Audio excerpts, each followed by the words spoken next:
Question number 1 है, if angular velocity of different particles of a rigid body is constant. कहता है अगर angular velocity जो different particles हैं रिजिड बॉडी के, उनकी एंगुलर वेलोसिटी जो है वो कांस्टेंट है, सेम है, will the linear velocity of these particles also constant. क्या इनकी लीनियर वेलोसिटी भी कांस्टेंट होगी? अब यहाँ पे हमने एक रिजिड बॉडी बना लेते हैं। इसकी हमने डायग्राम बनाई है रिजिड बॉडी वाले केस में। ये इसका सेंटर है, सेंटर से इमेजिन कर लें एक ऑब्जेक्ट ये है जिसका मैस m1 है और इसका जो डिस्टेंस है वो r1 है। एक ऑब्जेक्ट यहाँ पे बना लें, इसका मैस m2 है और डिस्टेंस r2 है। एक ऑब्जेक्ट यहाँ पे बना लें, इसका मैस m3 है और डिस्टेंस r3 है।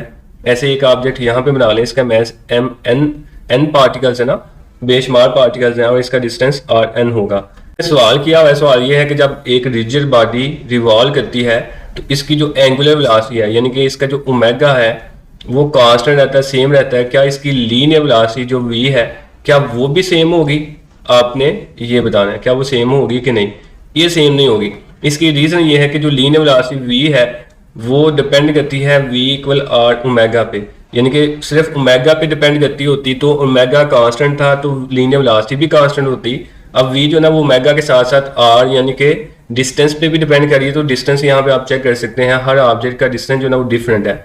r1 जो ना वो ज़्यादा डिस्टेंस है, r2 जो ना वो कम है, ऐसे r3 भी कम है, यानी कि डिस्टेंस जो ना वो चेंज है, डिफरेंट है, तो फिर लीनियर वेलोसिटी भी डिफरेंट होगी। इसकी लीनियर वेलोसिटी जो ना फिर वो कांस्टेंट नहीं होगी। तो आंसर इसका पढ़ लेते हैं, know the linear velocity of the particles will not be same. जो लीनियर वेलोसिटी है सेम नहीं होगी। Even if the angular velocity is constant, हत्ता के एंगुलर वेलोसिटी कांस्टेंट हो तो फिर भी ये सेम नहीं होगी।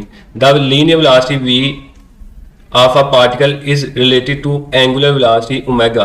ये नीचे उसने फार्मूला बताया है कि v का r के साथ ये रिलेशन है। वेयर v नहीं यहाँ पे आना, यहाँ पे आना है r इज द डिस्टेंस, क्योंकि डिस्टेंस को हम रिप्रेजेंट करते हैं r के साथ, तो ये जो v है इसकी जगह आपने r लिख लेना है। Of the particle from the axis of rotation, कहता है r जो ना ये डिस्टेंस है एक्सिस ऑफ रोटेशन से। सिंस r डिफर्स, ये मुख्तलिफ होगा फॉर डिफरेंट पार्टिकल्स, मुख्तलिफ पार्टिकल्स के लिए आप चेक कर सकते हैं, किसी का डिस्टेंस ज़्यादा है किसी का कम है। इन अ रिजिड बॉडी के अंदर there linear velocity v differ through all rotate with the same angular velocity omega. तो फिर इनकी लीनियर वेलोसिटी मुख्तलिफ होगी और एंगुलर वेलोसिटी जो है ना वो इनकी सेम होगी।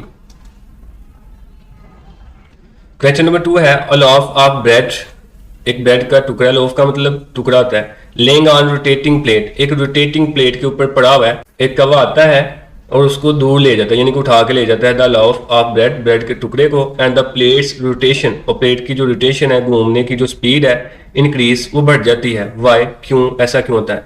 सवाल ये है, वो कहता है कि एक हमारे पास इमेजिन कर लें कि ये एक प्लेट है और इस प्लेट के ऊपर यहाँ पे एक पीस पड़ा हुआ है रोटी का। एक कवा आता है और इस रोटी के पीस को उठा के ले जाता है, और इसकी जो घूमने की स्पीड है, जो इसकी एंगुलर वेलोसिटी है, वो पहले से ज्यादा हो जाती है। क्यों हो जाती है ये आपने बताना है। एक फार्मूला हमने पढ़ा हुआ है, मोमेंट ऑफ इनर्शिया और एंगुलर वेलोसिटी का आपस में जो रिलेशन है वो इनवर्स रिलेशन है। ये हमने बड़ी डिटेल से पढ़ा था। ये इस फार्मूले से आप ड्राइव कर सकते हैं, L इक्वल आई ओमेगा। ओमेगा तो जाके डिवाइड हो जाएगा, तो मोमेंट ऑफ इनर्शिया और ओमेगा यानी कि एंगुलर वेलोसिटी का आपस में इनवर्स रिलेशन बन जाएगा। इसके अलावा मोमेंट ऑफ इनर्शिया जो ना, इसका formula I equal M R square, तो ये मैस के साथ भी डायरेक्ट रिलेशन बनाता है और डिस्टेंस के साथ भी डायरेक्ट रिलेशन बनाता है। अब यहाँ पे हम बात करेंगे मैस की। जब एक प्लेट घूम रही है और उसके ऊपर एक ब्रेड का टुकड़ा पड़ा हुआ है, इस वक्त इसका मैस ज्यादा है तो मोमेंट ऑफ इनर्शिया भी ज्यादा होगा। लेकिन जैसे ही कवा आता है, ब्रेड का टुकड़ा यहाँ से उठा के ले जाता है, इसका मैस कम हो जाएगा। मैस कम होगा तो मोमेंट ऑफ इनर्शिया भी कम होगा। मोमेंट ऑफ इनर्शिया कम होगा तो एंगुलर वेलोसिटी जो ना वो बढ़ जाएगी, चूंकि इनका आपस में इनवर्स रिलेशन है, जिसकी वजह से जो प्लेट है वो तेजी से घूमना शुरू कर देगी ताकि उसका एंगुलर मोमेंटम जो है वो यहाँ पे कंजर्व रहे। इसका आंसर पढ़ लेते हैं, दिस हैपन्स, ये वाकया होगा due to the conservation of angular momentum, conservation of angular momentum की वजह से। और angular momentum L is given by, ये उसका उसने फार्मूला दिया हुआ है, where I is the moment of inertia, I यहाँ पे मोमेंट ऑफ इनर्शिया, ओमेगा जो है वो angular velocity. When the crow takes away the loaf, जब कवर जो है ना वो टुकड़ा यहाँ से उठा के ले जाएगा प्लेट से, the total moment of inertia, जिसका ये फार्मूला होता है, ऑफ द सिस्टम डिक्रीज, ये डिक्रीज होगा क्योंकि इसका मैस जो है ना वो डिक्रीज होगा। Since no external torque acts, angular momentum is conserve, angular momentum इसमें कंजर्व होगा, कोई बैरूनी टॉर्क इस पर एक्ट नहीं करनी चाहिए, कोई बाहर से फोर्सेस पे नहीं लगनी चाहिए, और एंगुलर मोमेंटम इसका इस वक्त फिर कांस्टेंट होगा, कंजर्व होगा। So to keep L constant, L का मतलब एंगुलर मोमेंटम है इसको कांस्टेंट रखने के लिए ओमेगा मस्ट इंक्रीज, जो ओमेगा इसको लाजमी बढ़ना होगा। Hence the plate spins faster when the loaf is remove, जिसकी वजह से प्लेट ज्यादा स्पीड से घूमेगी जब कवा टुकड़े को यहाँ से उठा के ले जाएगा या टुकड़ा यहाँ से रिमूव हो जाएगा। क्वेश्चन नंबर 3 है why do we tumble when we take. Tumble का मतलब होता है गिरना, लड़खड़ाना या डरना। हम गिर क्यों जाते हैं या लड़खड़ा क्यों जाते हैं? व्हेन वी टेक, जब हम लेते हैं द शार्प टर्न, तेजी से टर्न यानी कि तेजी से मोड़ काटते हैं, विद लार्ज स्पीड, ज्यादा स्पीड के साथ। इसका मतलब ये है कि जब हम ज्यादा तेजी से मोड़ काटते हैं, टर्न लेते हैं, तो हम गिर क्यों जाते हैं या लड़खड़ा क्यों जाते हैं? इसकी वजह क्या है? ये सेम टू सेम क्वेश्चन हमने ऊपर किया हुआ है कि एक तेजी से चलती हुई कार का टर्न लेना मुश्किल क्यों होता है उसके मुकाबले में जो आस्था चल रही होती है। तो वहां पे इसका आंसर हमने पढ़ा था कि एक तेजी से चलती हुई गाड़ी को टर्न करने के लिए हमें ज्यादा सेंटीमीटर फोर्स की जरूरत होती है, और ज्यादा सेंटीमीटर फोर्स के लिए हम ज्यादा फ्रिक्शन की जरूरत होती है, तो कि वहां पे हमें मैसर नहीं होती या मिल नहीं पाती, जिसकी वजह से गाड़ी का बैलेंस जो है ना वो लूज हो जाता है और वो स्किड हो जाती है। तो यहाँ पे भी इसका आंसर यही होगा, सेम टू सेम। हम इसको पढ़ लेते हैं। वी टम्बल, हम गिर जाते हैं बिकॉज ऑफ इनर्शिया, इनर्शिया की वजह से, and the need of for centimetre force, और हमें सेंटीमीटर फोर्स की जरूरत होती है ड्यूरिंग अ शार्प टर्न, तेजी से टर्न लेने के लिए।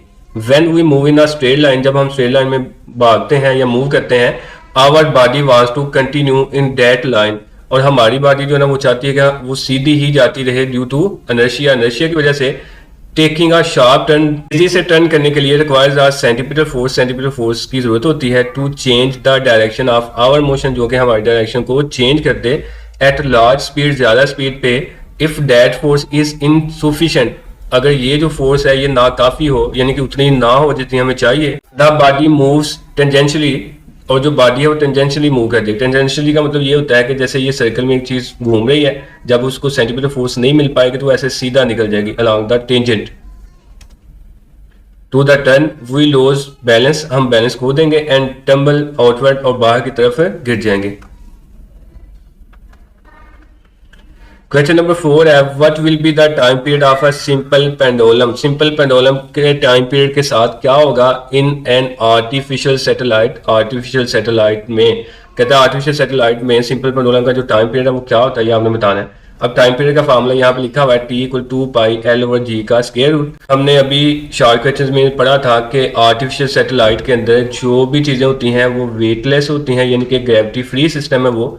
और अगर वो ग्रेविटी फ्री सिस्टम है तो वहां पे जो g की वैल्यू है वो 0 होगी। अगर g की वैल्यू 0 होगी तो हम यहाँ पे g की वैल्यू 0 पुट कर दें, तो बटे के नीचे 0 जब भी आता है और बटे के ऊपर जो मर्जी हो, इसका आंसर होता है इन्फिनिटी। इन्फिनिटी का मतलब होता है अनकाउंटेबल, अनलिमिटेड भी आप कह सकते हैं, जिसको आप काउंट नहीं कर पाते। तो ये फिर टाइम पीरियड, ऐसा टाइम पीरियड होगा जो इन्फिनिटी होगा। अब टाइम पीरियड होता क्या है ये भी देख लें। अगर हमारे पास एक पेंडुलम है, वो यहाँ से मूव करके यहाँ पे जाए, फिर यहाँ पे, फिर यहाँ पे, और दोबारा यहाँ पे आ जाए, तो इसको जितना टाइम लगेगा वो इसका टाइम पीरियड है। अब यहाँ पे जो टाइम पीरियड है वो इन्फिनिटी है, यानी कि पता ही नहीं कितना है, बहुत ज्यादा है। तो इसका मतलब ग्रेविटी फ्री सिस्टम पे जो पेंडुलम है फिर वो मूव नहीं करेगा। तो इसका आंसर भी हम पढ़ लेते हैं। The time period of a simple pendulum in an artificial satellite will be infinite.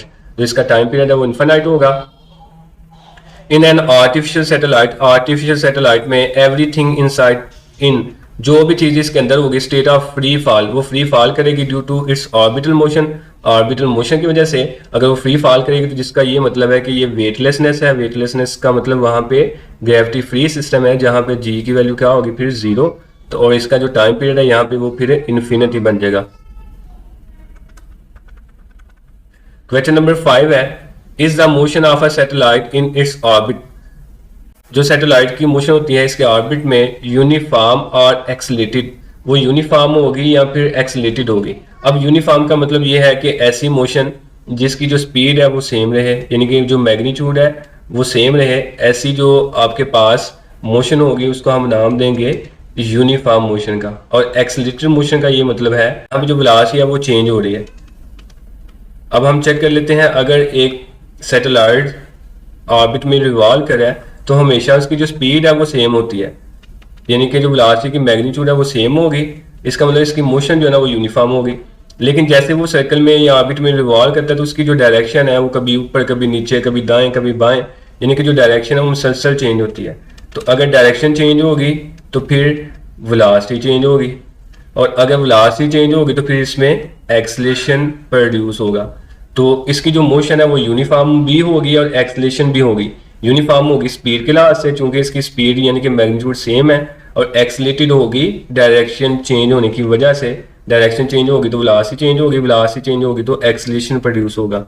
Answer में कहता है yes the motion of satellite in a circular orbit in uniform, uniform भी होगी स्पीड के लिहाज से, बट लेकिन एक्सेलेटेड होगी इन डायरेक्शन, डायरेक्शन के लिहाज से। रीजन क्या है? During the motion of a satellite in its orbit, जब एक सैटेलाइट अपने ऑर्बिट में रिवॉल्व करता है, मैग्नीट्यूड ऑफ वेलोसिटी, जो वेलोसिटी की मैग्नीट्यूड होगी जिसको हम स्पीड भी कहते हैं, रिमेन्स कांस्टेंट, वो कांस्टेंट रहेगी, बट लेकिन डायरेक्शन कंटिन्यूसली चेंज, लेकिन डायरेक्शन इसकी मुसलसल चेंज होगी with cause centripetal accelerated, centripetal, जिसकी वजह से सेंटीपिटल एक्सेलेरेशन प्रोड्यूस होगा। Hence motion is called uniform circular motion, इस मोशन को हम यूनिफॉर्म सर्कुलर मोशन का नाम देंगे। Which is type of accelerated motion, जो कि एक्सेलेटेड मोशन की एक टाइप है, due to changing direction of velocity, क्योंकि वेलोसिटी की डायरेक्शन मुसलसल चेंज हो रही है, यानी कि डायरेक्शन चेंज होने की वजह से वेलोसिटी चेंज होगी, वेलोसिटी चेंज होने की वजह से एक्सेलरेशन प्रोड्यूस होगा, और स्पीड के लिहाज से इसकी जो मोशन है वो यूनिफॉर्म होगी। क्वेश्चन नंबर 6 है, what are the advantages that radian has been preferred as SI unit over degree. कहते हैं कि जो एंगुलर डिस्प्लेसमेंट है इसका यूनिट हम रेडियन लेते हैं एसआई, इसका हमें क्या फायदा होता है डिग्री लेने की बजाय। इसकी वजह यह है कि एक तो हमारे पास जो रेडियन है, अगर मैं इसका फार्मूला यहाँ पे लिख दूँ S equal R theta, theta जो ना एंगुलर डिस्प्लेसमेंट है, इसका यूनिट हम रेडियन लेते हैं। अगर हम यहाँ से थीटा निकालें तो आर उधर जाके डिवाइड हो जाएगा, तो एस जो ना ये लेंथ है, इसकी डायमेंशन होती है एल। उसके बाद रेडियस ये भी लेंथ है, इसकी डायमेंशन भी होती है एल। ये चैप्टर नंबर 1 में हमने डिटेल से पढ़ा हुआ है। तो ये आपस में कैंसिल होंगे, तो इसकी डायमेंशन यहाँ पे क्या होगी, कोई नहीं, यानी कि एक तो ये डायमेंशन लेस है। दूसरा हमारे पास जितने भी यहाँ पे ये फार्मूले हैं, V equal R omega, A equal R alpha या टा इक्वल है आई अल्फा, ये सारे तब ही ट्रू होंगे जब हम इसका जो यूनिट है वो रेडियन लेंगे। अगर हम डिग्री लेते हैं तो ये फार्मूले यहाँ पे गलत साबित होंगे। आंसर इसका हम पढ़ लेते हैं। It is a pure ratio, ये रेशो है प्योर खालिस आर्क लेंथ एस और रेडियस है आर के दरम्यान में, हेंस डायमेंशन लेस, इसका मतलब ये डायमेंशन लेस होगा, इसकी डायमेंशन कोई नहीं होगी। Making it easier to use, इसका इस्तेमाल करना आसान है इन मैथमेटिकल इक्वेशंस में।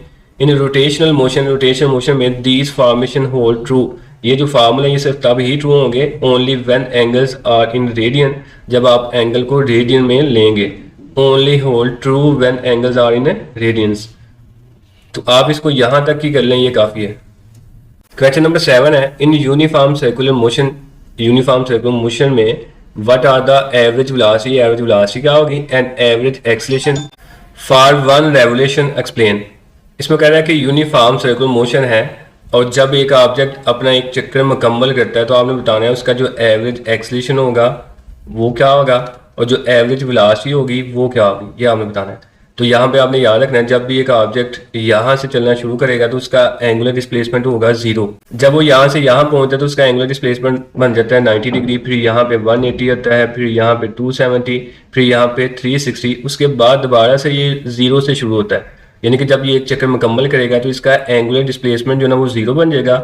और जो एवरेज वेलोसिटी है उसका फार्मूला होता है एंगुलर डिस्प्लेसमेंट ओवर टाइम। अब एंगुलर डिस्प्लेसमेंट इसमें 0 है और नीचे टाइम आ गया तो इसका आंसर जो ना वो यहाँ पे 0 आ जाएगा। नीचे जो मर्जी हो, जब ऊपर 0 आ जाए तो इसका आंसर जो ना वो 0 आ जाएगा। एवरेज वेलोसिटी यहाँ पे 0 बन जाएगी। और जो एवरेज एक्सेलरेशन है ये डिपेंड करता है वेलोसिटी ओवर टाइम पे। अब चूंकि एवरेज वेलोसिटी 0 है तो फिर एवरेज एक्सेलरेशन भी इसका 0 बन जाएगा फार्मूले के लिहाज से। तो एवरेज वेलोसिटी और एवरेज एक्सेलरेशन यहाँ पे दोनों 0 होंगे। एवरेज वेलोसिटी में कहते हैं इन uniform circular motion the average velocity for one revolution, एक कंप्लीट चक्कर के लिए इस 0, ये 0 होगी। एवरेज वेलोसिटी का formula total displacement over time, displacement यहाँ पे 0 होगा, ये सारी की सारी हमारे पास 0 बन जाएगी। उसके बाद नीचे भी यही formula average velocity total angular displacement, ये एंगुलर डिस्प्लेसमेंट के लिहाज से है और ये भी हमारे पास जो है ये 0 हो गया। आप इस नीचे है average acceleration in uniform circular motion the average acceleration for one revolution 0, ये 0 होगा। इसकी वजह यह है कि ये वेलोसिटी पे डिपेंड करता है, वेलोसिटी इसकी 0 है और इसका एवरेज एक्सेलरेशन भी जो ना वो यहाँ पे 0 होगा। ये एवरेज एंगुलर एक्सेलरेशन का फार्मूला है एंगुलर वेलोसिटी के लिहाज से और ये भी 0 ही होगा। क्वेश्चन नंबर 8 है, इन अ रेन स्टॉर्म, तूफानी बारिश में विद अ स्ट्रॉन्ग विंड, बहुत तेज हवा चल रही है। What determines the best position to hold an umbrella, एक छतरी को पकड़ने की जो बेस्ट पोजीशन है वो क्या होगी, ये आपने बताना है। अब जाहिर सी बात है कि अगर तो सिर्फ बारिश हो रही तो बारिश ऊपर से नीचे आएगी और जो अम्ब्रेला की डायरेक्शन है वो ऐसे आप ऊपर को रखेंगे, ऐसे पकड़ेंगे उसको। लेकिन अगर जो हवा भी चल रही है तो हवा फिर बारिश की डायरेक्शन को चेंज कर देगी, तो फिर जो डायरेक्शन होगी बारिश की उस लिहाज से आपने छतरी की डायरेक्शन भी रखनी है। यानी कि फॉर एग्जांपल बारिश आगे से पीछे की तरफ आ रही तो आप छतरी को ऐसे कर देंगे, अगर वो पीछे से आगे आ रही है तो फिर आप उसकी डायरेक्शन ऐसे कर देंगे। यानी कि अम्ब्रेला की डायरेक्शन डिपेंड करेगी रेन की डायरेक्शन पे, उसके लिहाज से आपने उसकी डायरेक्शन को चेंज करना है। यहाँ पे हमारे पास दो तरह की वेलोसिटी होगी, एक तो रेन की वेलोसिटी है जो हमेशा वर्टिकल होती है, यानी कि बारिश हमेशा ऊपर से नीचे आएगी, और एक हवा की डायरेक्शन है जो हॉरिजॉन्टल होती है, ये हमेशा आपको पता है लेफ्ट राइट की डायरेक्शन में हवा चलती है। तो यहाँ पे अब चूंकि दोनों काम हो रहे हैं, बारिश भी हो रही है हवा भी चल रही है, तो जो हमारे पास टोटल वेलोसिटी है, नेट वेलोसिटी है जो हम फील करेंगे वो बारिश और हवा दोनों की सम करके करेंगे। तो ये फार्मूला उसका लिखा हुआ है। आंसर में कहता है the best position to hold an umbrella in a rain storm with strong wind is determined by the direction of the relative velocity of rain. ये बारिश की वेलोसिटी के लिहाज से होगा with respect to the person, उस बंदे के लिहाज से जो बारिश की डायरेक्शन है वो किस डायरेक्शन में है, तो उसके लिहाज से ही आपने अम्ब्रेला को पकड़ना है। नीचे उसने फार्मूले लिखे हुए हैं, उसके नीचे उसने लिखा हुआ है so for the best position the umbrella must be titled in the direction opposite to the relative velocity of the rain. बारिश के लिहाज से आपने छतरी की डायरेक्शन को जो है ना वो ऑपोजिट रखना है, उसके मुखालिफ रखना है।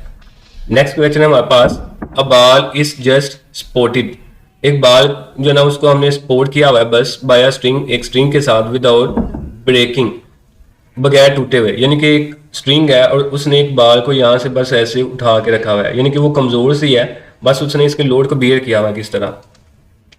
इफ इट इज वाइल्ड, अगर उसको हम घुमाते हैं इन अ वर्टिकल सर्कल, सर्कल में इट ब्रेक्स, वो टूट जाएगी। एक्सप्लेन वाई, वजह बताएं। अब देखिए शुरू में जब एक स्ट्रिंग के साथ बाल को यहाँ पे हमने लटकाया हुआ है तो इस पे सिर्फ एक ही फोर्स है, वो है टेंशन की फोर्स, और वेट की फोर्स है नीचे को, तो स्ट्रिंग पे सिर्फ टेंशन की फोर्स लग रही है। लेकिन जैसे ही हम इस बॉडी को सर्कल में घुमाएंगे, और सर्कल में घुमाने के लिए हमें सेंटीमीटर फोर्स की जरूरत होती है, अब स्ट्रिंग के ऊपर जो फोर्स है वो एक से ज्यादा हो जाएगी, टेंशन के साथ सेंटीमीटर फोर्स भी लगेगी, तो अब जो फोर्स टेंशन की है वो पहले से बढ़ जाएगी, जिसकी वजह से जो स्ट्रिंग है वो पहले ही कमजोर थी, उसने बस इसको उठा के रखा है, यानी कि वो इस काबिल ही है कि इसको उठा सके। लेकिन जैसे ही टेंशन की फोर्स बढ़ेगी फिर जो रस्सी है, जो स्ट्रिंग है, वो इसको बियर नहीं कर पाएगी और वो टूट जाएगी। तो इसका आंसर हम पढ़ लेते हैं, when the ball is hanging the tension T is the string is equal to its weight। कहते जब उसको हमने बस लटकाया हुआ है तब टेंशन की फोर्स जो ना वो उसके वेट के इक्वल होगी। however when the ball is wild, जब हम बॉल को घुमाएंगे इन द वर्टिकल सर्कल, एक सर्कल में, specially at the lowest point, specially इस पॉइंट पे, the string must provide both the weight of the ball and the centimetre force. अब जो यहाँ पे स्ट्रिंग है, रस्सी है, वो यहाँ पे दो फोर्सेज जो ना प्रोवाइड मुहैया करेगी बाल को, एक तो उसके वेट की फोर्स जो इसको नीचे खींच रही है, और दूसरी इसको घुमाने के लिए centimetre force to keep in a circular motion, जो इसको सर्कुलर मोशन में रखे।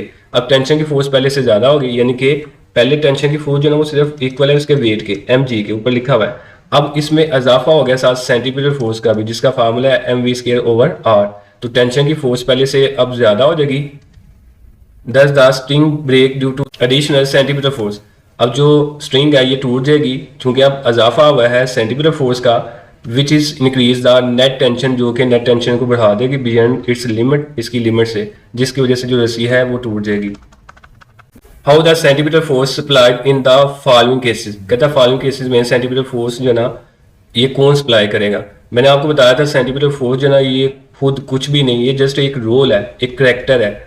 तो मुख्तलिफ जगहों पे मुख्तलिफ फोर्सेज जो ना वो सेंटीमीटर फोर्स का रोल प्ले करती हैं। तो पहले ऑप्शन में उसने कहा हुआ है satellite orbit around the earth, एक सैटेलाइट जो ना वो जमीन के गिर्द रिवॉल्व कर रहा है, तो उस पर जो सेंटीमीटर फोर्स है वो कौन लगाएगा। हमें पता है कि जब एक सैटेलाइट ऑर्बिट में रिवॉल्व करेगा तो उस पर सेंटीमीटर फोर्स का जो काम है वो जमीन की ग्रेविटी की फोर्स करेगी, तो यहाँ पे फिर ग्रेविटी की फोर्स ही सेंटीमीटर फोर्स का रोल प्ले करेगी, जो कि उसने यहाँ पे लिखा हुआ है। In this case centimetre force is provided by the gravitational attraction between the earth and the satellite.